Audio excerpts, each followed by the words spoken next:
présentement qu'on a intitulé La stratégie de Jésus pour 2026. Qu'est-ce que Jésus veut pour son Église en 2026? Et on a vu quelques items comme le jeûne, la prière, la parole de Dieu, et je crois que c'est des choses qui sont concrètes. Et là, on va tomber vraiment dans la pratique. Qu'est-ce que ça veut dire aller à l'Église? Pendant des années, j'allais à l'Église pour aller à l'Église. Et après ça, je rejoignais. Et j'ai réalisé cette semaine que d'aller à l'Église pour aller à l'Église, ça peut faire un peu comme Arnold Schwarzenegger. Voyez-vous la différence? OK. Juste pour vous dire qu'Arnold Schwarzenegger a été 7 fois Monsieur Olympia. Donc, l'homme le plus parfait dans son corps cette année. Mais il a commencé à faire des films. Donc, qu'est-ce que ça veut dire? On va faire des films et on va moins souvent au gym. Et c'est ce qu'on appelle l'atrophie musculaire. C'est un gros mot, là. L'atrophie musculaire, donc, qu'est-ce que ça fait? Ce qui était là, s'en va là. Ce qui était là, s'en va là. Et je vais arrêter là. Il y a des gens, ça ne durera pas longtemps, puis les enfants restent ici ce matin. OK. Donc, je vais arrêter là, et il y a des gens qui disaient dans leur cœur, Pasteur, va pas là. Non, je n'irai pas là. Donc, et je crois que dans l'Église aujourd'hui, et je suis content parce que les enfants sont là, j'ai toujours dit, si les enfants vous dérangent, c'est que vous avez oublié que vous avez déjà été enfant. Et quand je fais des mariages ou ce que je fais ce matin, des fois les enfants courent partout et je dis, laissez-les aller. C'est leur matin à eux. Donc, laissez-les aller. Mais, en même temps, il y a un genre d'atrophie spirituelle dans l'Église. Pourquoi? Parce que je vais à l'Église, mais je ne vais plus au gym, ce qui s'appelle le service dans l'Église. Il y a des gens qui refusent de servir dans l'Église. Ils viennent à l'Église, mais c'est tout ce qu'ils font. Un peu comme Arnold. Montrez-moi un chrétien qui est rendu critiqueux, je vais vous montrer un chrétien qui s'est atrophié dans son service pour Dieu. Montrez-moi un chrétien qui chiale tout le temps sur ce qui ne va pas dans l'Église, et je vais vous montrer un chrétien qui ne prie plus, qui ne lit plus sa parole.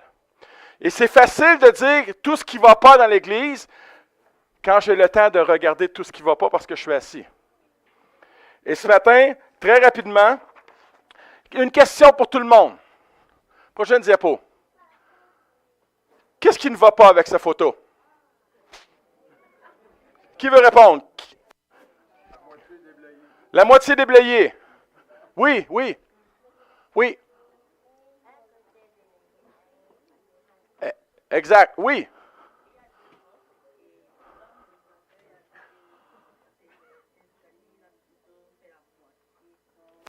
Exact.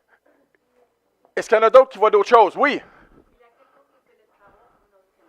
OK. Est-ce qu'il y en a d'autres qui voient d'autres choses? Oui. Ouais, ça peut être ça aussi. Ben, rocailleux, il est plus neigeux.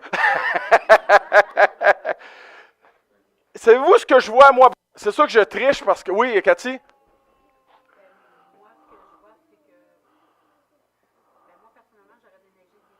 Ah! Voilà. Je fais mes affaires, puis les autres, c'est pas de mes affaires. Donc, je vais déneiger. Mais c'est assez cheap, pareil. OK, s'il y a 45 cm, je t'excuse. Mais c'est pas une tempête, ça. Et toi, tu connais ça, les tempêtes, Fro, hein? Donc, c'est comme des gens qui viennent à l'église et je ne m'occupe pas des autres affaires. Donc, comment est-ce qu'on peut venir à l'église sans s'occuper des autres affaires? Jésus a dit ceci, ne savez-vous pas qu'il faut que je m'occupe des affaires de mon Père? Et il y a plein de choses dans l'église qui sont les affaires du Père. Je ne sais pas si vous connaissez, la prochaine diapo, Sarah.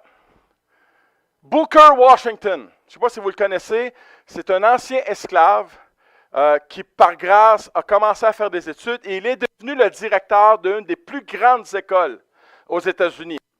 Et un jour qu'il était en train d'aller visiter quelqu'un, il y a quelqu'un qui ne l'a pas reconnu et a dit « Hey, toi là-bas, va couper du bois! » Et Booker Washington se dirige, prend la hache, coupe le bois, et après la dame, « Excusez-moi, je vous avais pas reconnu, puis je vous demande pardon. » Et savez-vous ce qu'il a répondu? Il a répondu ceci.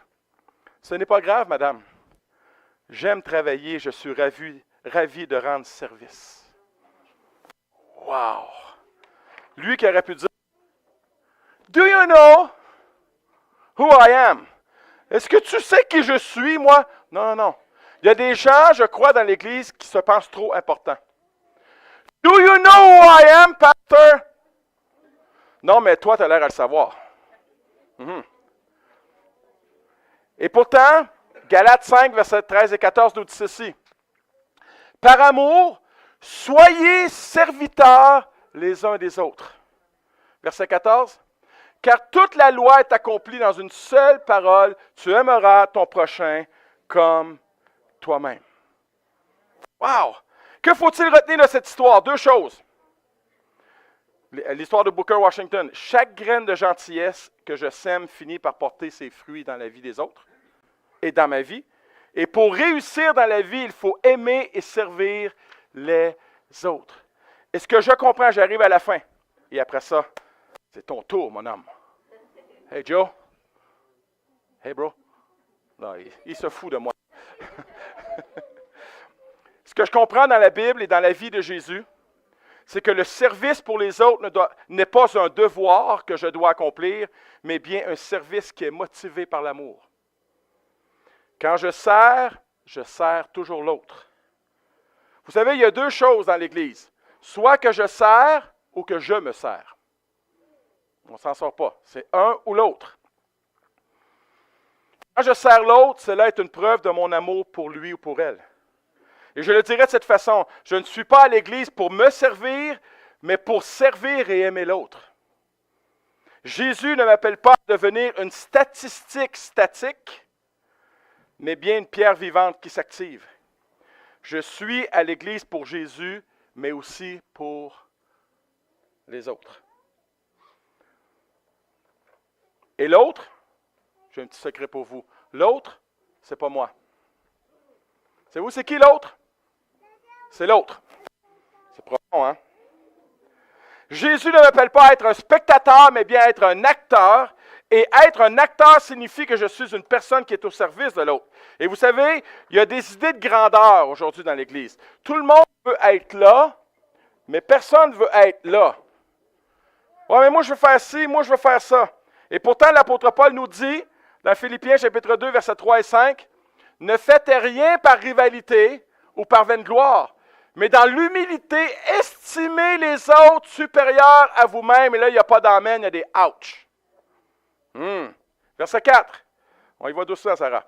« Que chacun de vous, au lieu de considérer ses propres intérêts, considère aussi ceux des autres. » Deuxième « ouch ».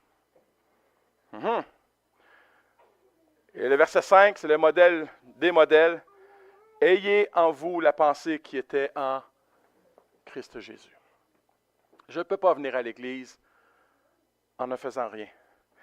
La semaine prochaine, je vais vous lancer des défis. Le défi, une fois par mois. Le défi, une fois par mois. Pourquoi? Parce qu'il y a deux genres de personnes dans l'Église. Il y a les TLM. Savez-vous, c'est quoi les TLM? Toujours les mêmes.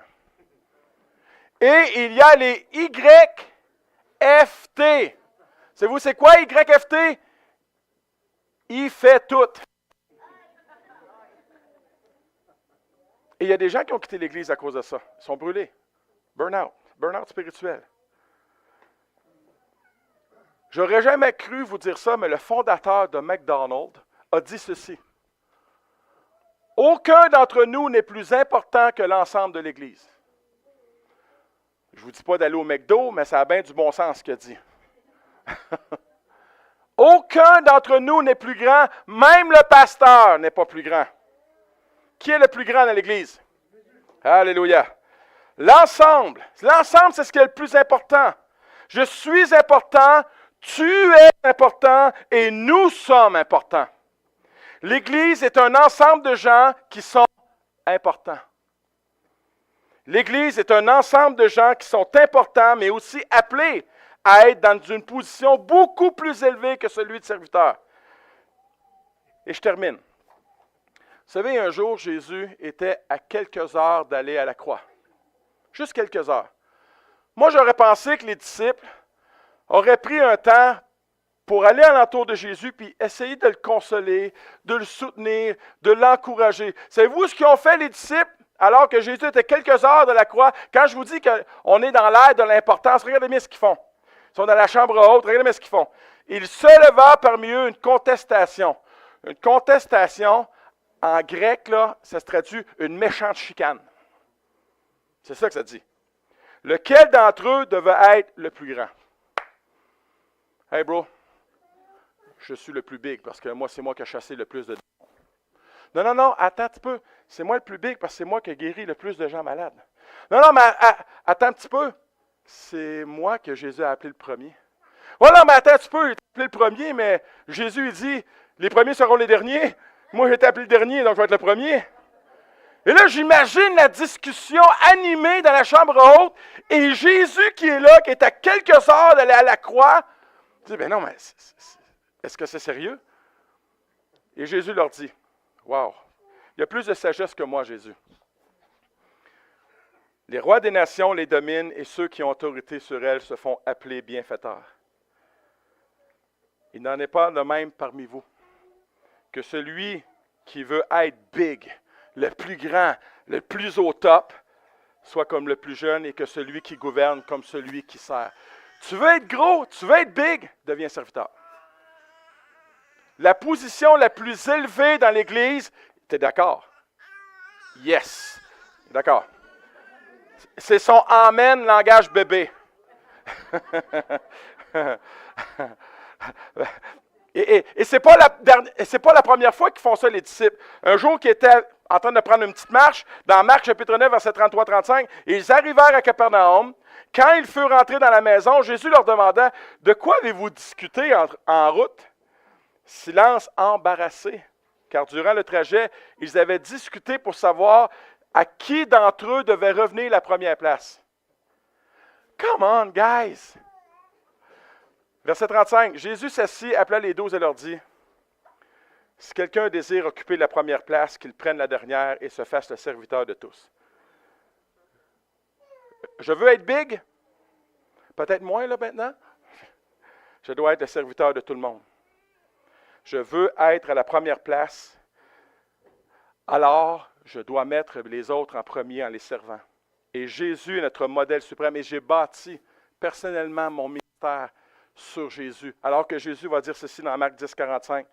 Car le Fils de l'homme lui-même n'est pas venu pour se faire servir, mais pour servir et donner sa vie pour payer la rançon de beaucoup d'hommes. Beaucoup trop de pasteurs que je connais qui se font servir au lieu de servir. Ils sont pasteurs, ils sont apôtres. Méfiez-vous des gens qui se donnent des titres. Méfiez-vous des gens qui s'élèvent pour dominer, contrôler et manipuler les autres. Méfiez-vous de ça, parce que c'est très contraire à Jésus. Je ne suis pas venu pour me faire servir. Je suis venu pour servir et donner ma vie. Le pasteur, il est ici pour servir et donner sa vie. Et chaque membre de cette Église sont ici pour servir et donner leur vie. Et je vais terminer là. Et je vais faire la suite la semaine prochaine parce que là, on va tomber de ce que ça signifie être le corps de Christ.